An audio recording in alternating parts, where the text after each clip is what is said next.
Glo, Glo, you gave me a hard time. It's okay, it's okay. You gave me a hard time Labor of love yan. installing the Beeline app. Glo and I spent probably 2 hours trying to install the Beeline app. For a great purpose. Yeah. Yeah. Because tonight, we will air tonight, 9 p.m. Yes. Unfortunately, for the previous live broadcasts, you probably noticed that we were using Messenger. Messenger via video call. Yes, and unfortunately, you weren't able to hear the voice. Yeah, because it happens, technical problem. Yes, and later, and so we met up this morning Yes. to install Yeah. the Beeline app. Yes. So tonight, Glow will surely be visible Yeah, and audible. ready. Okay, so Glow, now that we've met, can you help me with my? Yes, what's that? This is It's a laboratory. For medical Yes, it's a laboratory assistance. test. Yes, This please, is a can I- request for diagnostic test. So all you have to do is to go to the laboratory diagnostic test office at Amang Rodriguez. Then request for a charge slip. Yeah. Then the next one is go to the echo. Yeah, you have request to the echo. Then you have to go to the second floor. Then ask for another charge slip. Then after that, you have to comply with the requirements. What's the requirements of this? You have to you are required to request for a medical abstract or medical certificate, certificate of indigency, valid IDs, and what's this? Go to the CSWDO office for assistance, medical assistance. So that's it. After you have the guarantee letter, you will go again to Amang Rodriguez. Then submit it to Department of Social Services, OPD department. Then after 2 minutes, it's finished.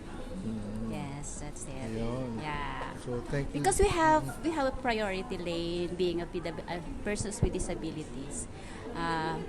Before we go to the social services department, we still have to go to the director's office at the third floor. But now we have the access now of at Amang Rodriguez, so they make it easy for the PWDs to avail the guarantee letter in 2 minutes. So that's simple.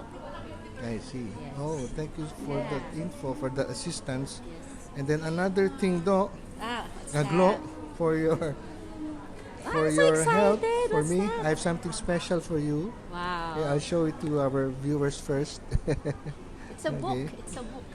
Are you sure? No, I don't know. I will open slowly. Show it to the camera. Okay, para this makita. one. Wow, suspense. This, like this. Wow, slowly. Wow, it's a book. It's a book. Wow, it's a book. It's a book. Oh, see? Wow. It's a confessions of an ex-Jesuit attorney to wellness. Wow, exciting. Sino author? Inspiring. Who is the author? The author of this book is Ibarra M. Gonzalez, a PhD. Yeah. And the publisher? The publisher is San Anselmo Press. Yan. Okay. This book was actually given to me by San Anselmo Press when I broadcasted about the confessions of an ex-Jesuit, si Dr. Nin. Boss natin before. Yeah, sa Ateneo de Manila. Yes. Yeah. And I thought that you would be one of the fitting persons Yeah. to be for me to give this book for you, to express my gratitude. Yeah, just to tell you guys, Rom Kumagon and I are office mates before in Ateneo de Manila. Yes. And we're friends too. Yes. So tonight, Yeah. tonight, friends. Yeah, just don't forget to watch us on FB Live broadcast, FB Live interview broadcast at 9 o'clock tonight. Don't forget the PWD Advocate. Yes, and we It will be an exciting night for us, especially the PWD, the persons with disabilities. These concerns about us. Yes, and we will discuss basically 5 topics. Yes, 5 First topics. topic is the immediate concerns, Yeah. the pressing needs of the PWDs, in which GLOW has been helping out for many years now. Second would be the PWD themselves. How can you help yourselves? It's because we don't need to depend on others too much. Yeah. Of course, we We need think help. we have to stand in our own. Yeah, so that's the second.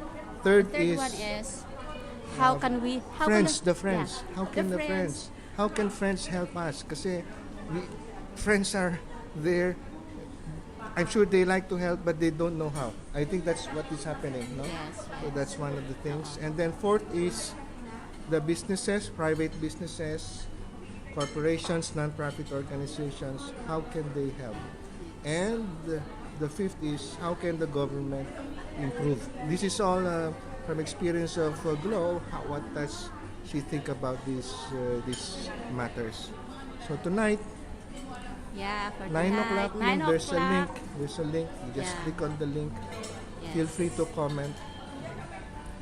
There's a comment after the program? No, during the Ay, program. during the program. they Okay. can. Yeah. But I noticed that they don't click the video. They have to click the video so they can comment on the video. So maybe before the program itself, we will give them the instructions so they can It's already there. it's already there. It's in our, Yeah, below the screen. But we can always share it again. Para, yeah. Okay. because you know. Wow, my first time exciting. Okay, so see you later, friends. Yeah, see you tonight, and help us to support the PWDs through this program. And I would like to thank in advance Mr. Rom Kumagon for doing this to make it possible for the PWDs, the persons with disabilities. Okay, see you guys Okay, see you tonight. guys tonight. Bye-bye. Bye.